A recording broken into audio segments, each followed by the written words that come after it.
খেয়াল করো, আজকে আমরা পড়বো একটা মজার বিক্রিয়া। সেটা হলো, মজার বিক্রিয়া মানে হচ্ছে একটা কারণ যে জৈব অ্যাসিডে কার্বনিল মূলক আছে না, আছে না?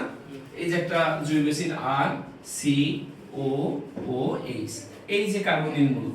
তাহলে একটা জৈব অ্যাসিডে কার্বনিল মূলক থাকা সত্ত্বেও তারা অ্যালডিহাইড বা কিটোনের মতো বিক্রিয়া দেয় না।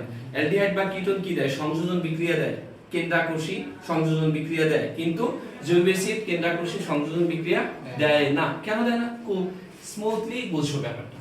এই যে একটা জৈব অ্যাসিড, জৈব অ্যাসিডে আমরা দেখি যে এই জৈব অ্যাসিডের এই কার্বন এবং অক্সিজেনের মাঝখানে ডাবল বন্ড, এই ডাবল বন্ডের মধ্যে এই কার্বন এবং অক্সিজেনের মধ্যে অক্সিজেনের ইলেকট্রোনেগেটিভিটির মান বেশি, তড়িৎ ঋণাত্মকতার মান কি বেশি।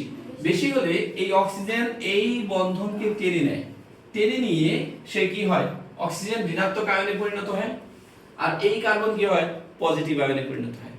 এখন এই কার্বনের পজিটিভ আয়নকে প্রশমিত করার জন্য পাশের কার্বনের, এই কার্বনের সাথে যুক্ত যে অক্সিজেন আছে, এই অক্সিজেনের যে এক জোড়া মুক্ত জোড় ইলেকট্রন আছে, এই মুক্ত জোড় ইলেকট্রন এই কার্বনকে দান করে।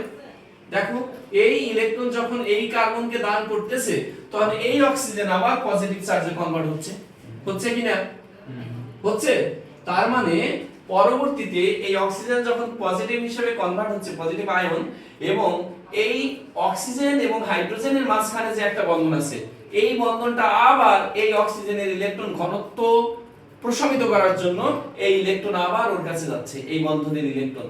তো এখানে যাওয়ার ফলে এই এখান থেকে যখন ইলেকট্রন অক্সিজেন দিয়ে যাচ্ছে, তখন হাইড্রোজেন কি প্লাস হয়ে যাচ্ছে, তাহলে হাইড্রোজেন কি এখান থেকে প্রোটন হিসেবে ত্যাগ হচ্ছে, এই যে প্রোটন হিসেবে ত্যাগ হচ্ছে।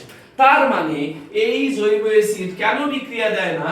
কারণ এই যে চূড়ান্ত ধাপে এই যে কার্বনিল কার্বনের, এই কার্বনিল কার্বনের পজিটিভ চার্জ থাকে না। পজিটিভ চার্জকে এই অক্সিজেন পরমাণু কি করে? ইলেকট্রন পুশ করে সেখানে পজিটিভ চার্জকে প্রশমিত করে। তো পজিটিভ চার্জ প্রশমিত করলে এখানে তো কোনো যৌগ আগমনকারী বিকারক তার সাথে যুক্ত হতে পারবে না। আগমনকারী বিকারক এখানে যুক্ত হতে হলে তো এইখানে তো কেন্দ্রাকর্ষী প্রতিস্থাপন বিক্রিয়া কেমনে দেবে?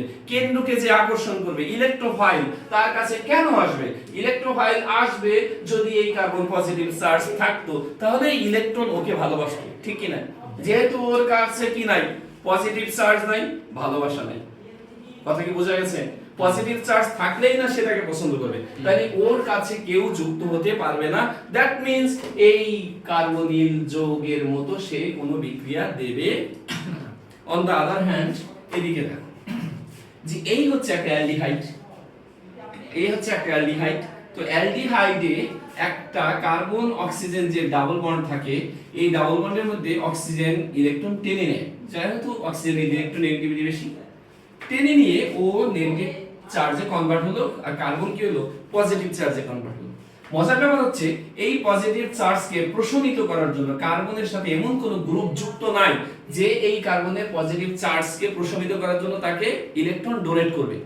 দেখো, কার্বনের সাথে যুক্ত আছে কি? হাইড্রোজেন।